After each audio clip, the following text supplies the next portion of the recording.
Hi students, so in this video we are going to see about general principles and process and this particular topic will explain about how to extract the elements from the earth's crust, how to concentrate them, how to do the reactions.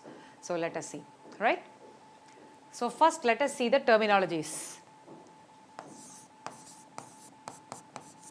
So what do you mean by ore?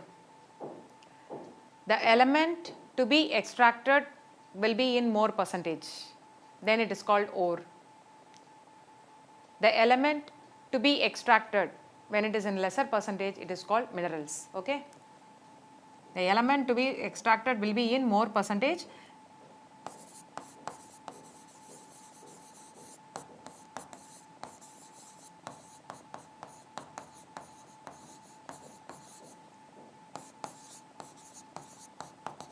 More percentage is called ore. What is minerals? The element to be extracted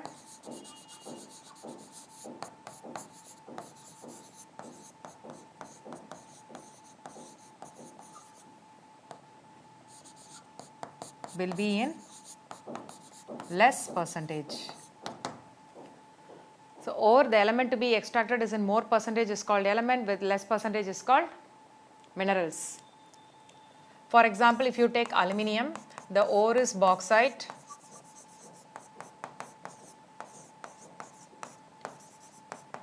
mineral clay.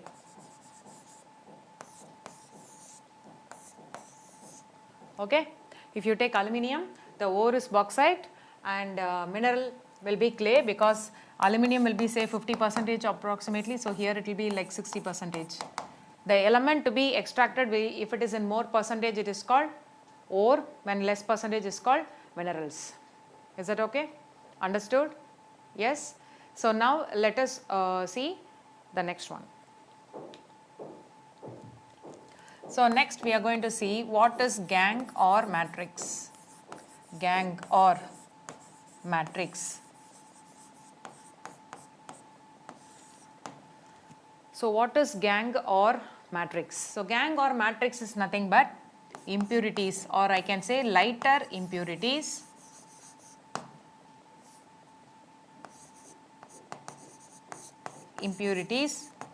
present in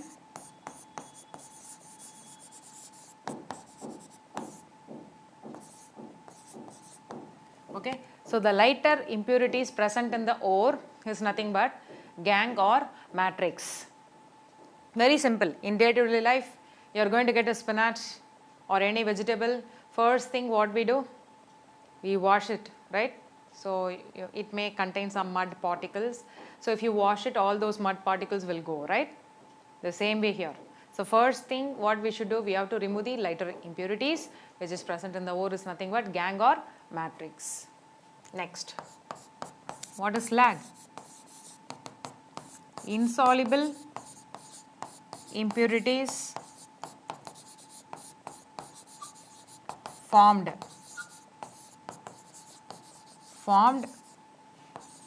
during extraction. So I am doing extraction and the insoluble impurities is formed during the extraction process, then it is called slag. In detail we will see, okay, what chemical you have to add and how will you get it and all those stuff, we will see it. Okay, so these are some important terminologies. What is ore, what is mineral, what is gang or matrix, what is slag, right? And then now we are going to see metallurgical process.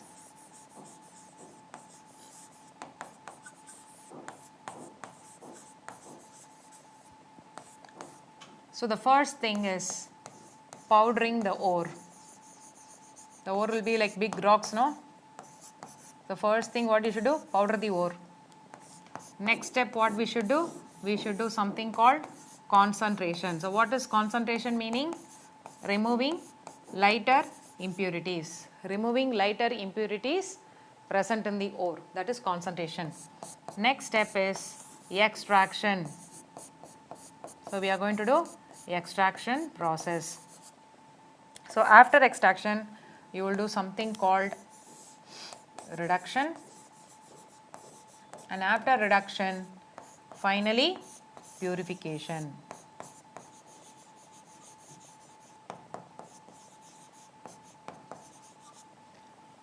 Okay, so you will be doing like first thing in a metallurgical process, powdering the ore, next step concentration, next step extraction. This you would have studied in the smaller class like calcination, roasting, smelting, and reduction using suitable reducing agent. You have to reduce it. Finally purification. So now we will see what is concentration technique. So let us see the concentration technique.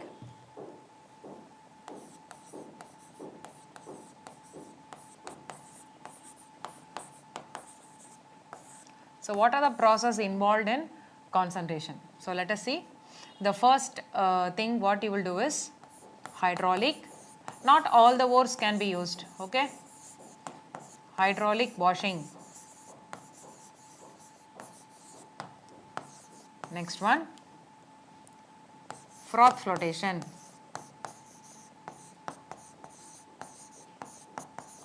Froth flotation process. Then we have something called chemical leaching.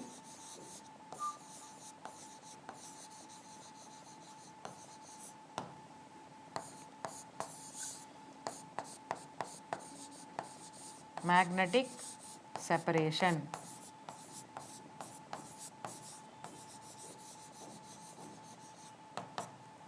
So these are the process which we are going to see, okay? Hydraulic washing, froth flotation, chemical leaching, magnetic separation. So let us see one by one. The first one is hydraulic washing. Hydraulic washing or gravity separation. Another name?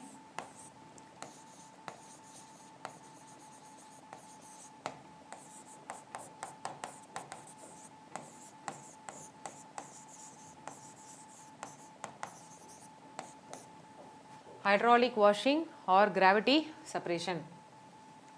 So the flat table with the slanting one is taken, and suppose let us have a ore here, okay, and with the help of the tap fast the current of water we are going to flush it on that. So what will happen? The lighter here, so here if you take ore is heavy, and what about the impurities? Impurities lighter, okay. And which type of ore can be done? Oxide ores, basically oxide ores. Efficiently you can do concentration in the case of oxide ores, okay. So the ore is taken, the ore is heavy and the impurities are lighter. So when you flush with the strong current of water, the impurities will fall down and it is getting collected here. Impurities. Whereas ore will stay there, okay. This is called what? Hydraulic washing, right? The flat table with the slanting one, it is fixed, and the beaker is kept to collect the impurities. So with the strong current of water is made to forcefully fall on the ore particles. The impurities get washed away and it will be collected in the beaker. So this is nothing but hydraulic washing or gravity separation. So it can be done for the oxide ores. Understood? So now let us go to next. Froth flotation.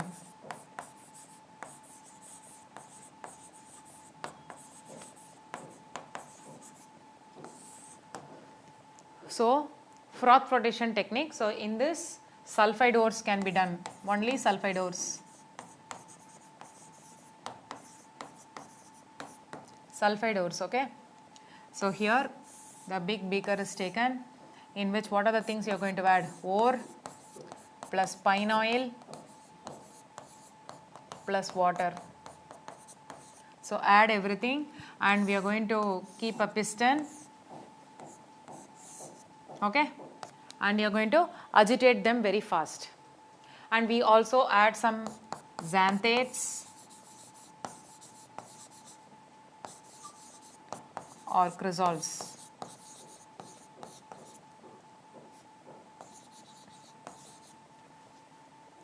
ore. Pine oil is a frothing agent, so you will get a froth. And then water. Then xanthates. So xanthates are the collectors, chrysol stabilizers. So xanthates and chrysols are stabilizers and the collectors. It makes sure that the ore particles will get stick towards the froth formed. So when you agitate the beaker, okay, so what happens is the froth will be formed, okay. Froth will be formed. So here the ore is lighter. The ore is lighter. Impurities heavy. Okay, heavy. So what happens is the impurities will settle down. Impurities will settle down.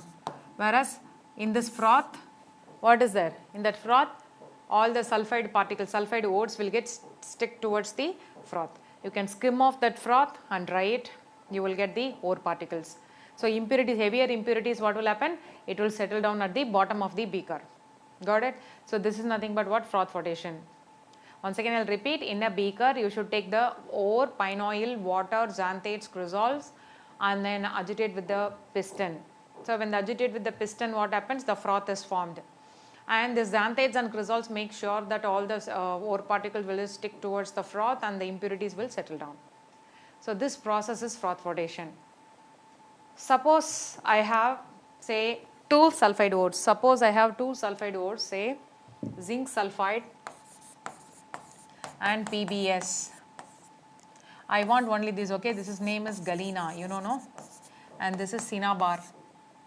This is zinc sperlite also we can say.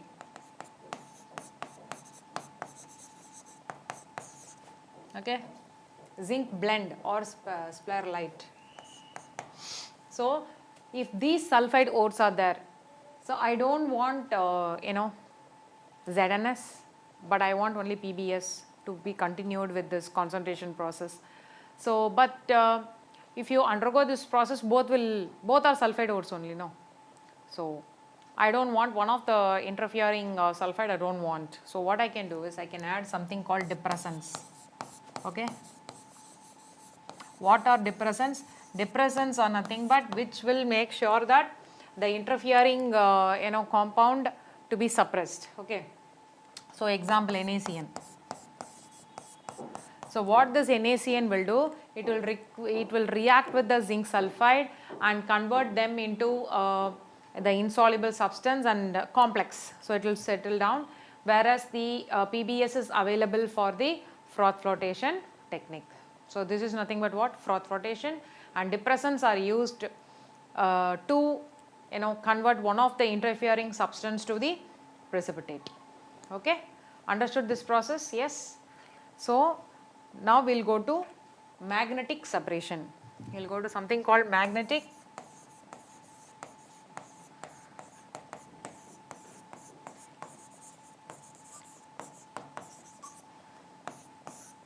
magnetic separation. So we have a magnetic rollers and it will have a belt on this, and we have an hopper, okay, and you are going to add a ore particles. So here what is the condition is, what is the principle behind this magnetic separation? Either ore or impurities, okay, should have the magnetic property.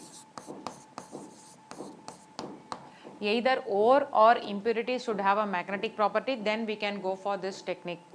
Alright. So the hopper is there. Hopper means or nothing but funnel which is in a big form, that's it. You are going to add the ore particles and the impurities. So what will happen? For example, let us take our ore has the magnetic property. Okay. It will fall near, right? Say ore having magnetic property, okay, whereas impurities will fall.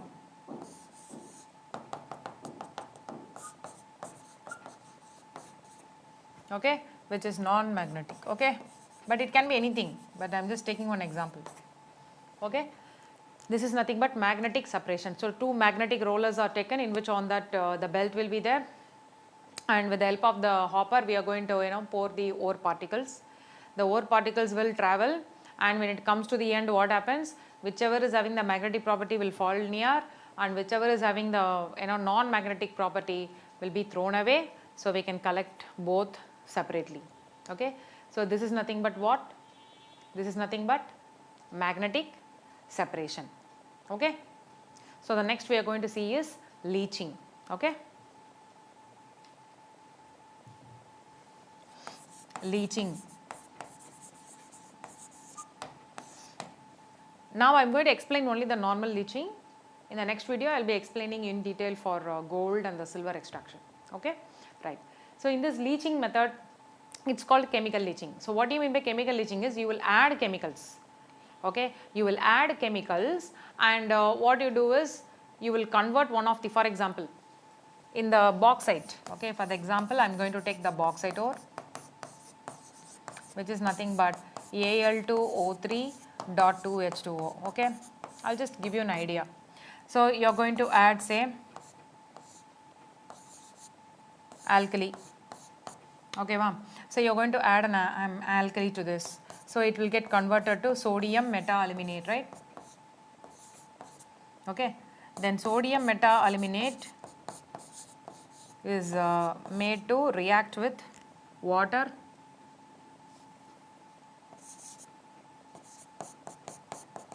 It made to convert into all AlOH thrice. Okay, which is a white precipitate. And this white precipitate is made to heat it. And this is a very important step because only the ore particles will get precipitated, whereas impurities are soluble. No, it stays in the solution itself. So this on heating you will be getting back alumina again, but now it is free from impurities, but this is pure and this is impure. Here you are not extracting the metal. Okay, by using the chemical you are converting into an intermediate substance to the precipitate, and I can also add an seeding agent. For example, if I want to prepare, if I want to convert all say aluminum as aluminum hydroxide, I need some seeding agent there. So I am going to add a seeding agent, convert them into a precipitate, then you heat it, then you will get an aluminum. Is that fine? So whatever the product you are getting will be in the pure form, and the impure one will be there in the reactant side. Got it? Understood? So these are the concentration techniques. So while doing the extraction, I will be explaining you about the leaching in the case of, say, gold and the silver. Right? Understood, students? Yes? Hope you guys understood. Thank you, students.